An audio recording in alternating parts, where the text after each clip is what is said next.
Já a můj kamarád Joker se už nějakou dobu učíme editovat videa. A proto jsem udělal editing challenge, abychom zjistili, kdo je v editu videí lepší. Editovat budeme intro mého nejsledovanějšího videa, kde je rozbité audio se šumem a nic víc. A celé video budeme muset vytvořit jen za 30 minut, takže to bude celkem napínavé.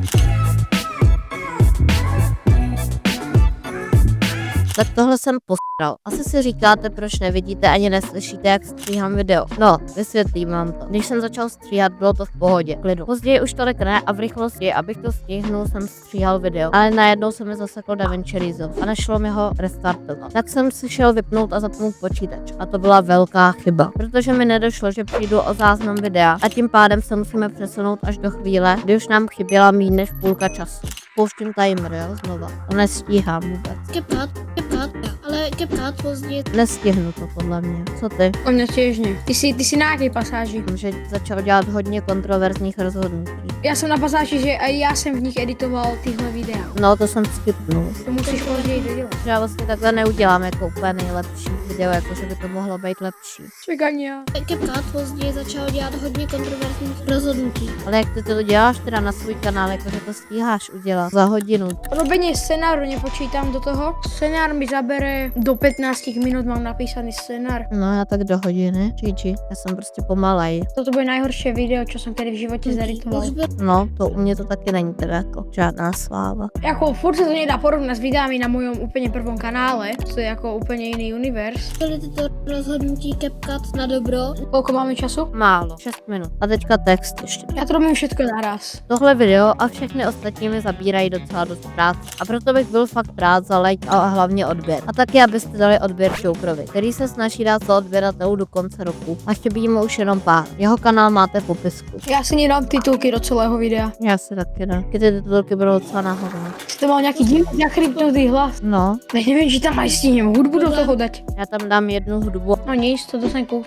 Já jsem taky kuk. Pomoc, kámo, s čím bojujem s časom. Kolik toho máš hotový? Já to mám celý. Já to nemám, já mám 14 sekund. Aha, to jsi docela kuk. Máš tak 3 minuty podle mě. Plus minus. Mám to celé, ale tak strašně usláknu ze. A počkej, ještě ne, ještě hudba. 2 minuty. A ty si zabudil na hudbu? Ano. Mám to. dobro.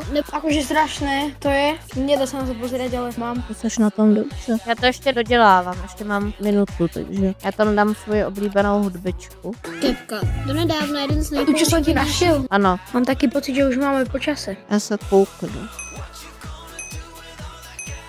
Jo, už to je. Tyhle videa jsem nestihl, jak to mám. Tak já to jdu vyrendovat.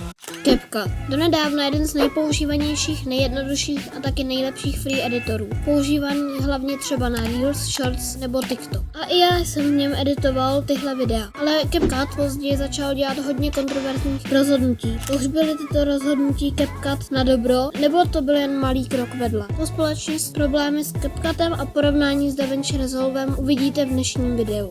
CapCut. Donedávna jeden z nejpoužívanějších, nejjednodušších a taky nejlepších free editorů. Používaný hlavně třeba na Reels, Shorts nebo TikTok. A i já jsem v něm editoval tyhle videa. Ale CapCut později začal dělat hodně kontroverzních rozhodnutí. Už byly tyto rozhodnutí CapCut na dobro, nebo to byl jen malý krok vedle. To společně s problémy s CapCutem a porovnání s DaVinci Resolvem uvidíte v dnešním videu. A kdo vyhrál, to rozhodnete právě vy. Napište do komentářů, ký byl, jestli myslíte, že já. A Joker, jestli myslíte, že Joker. Easy. Na komentář dostanete srdíčko. Tohle už je z videa vše. Budu moc rád, když dáte like a odběr mě i Jokerovi. Tohle už je z videa opravdu vše. Čau.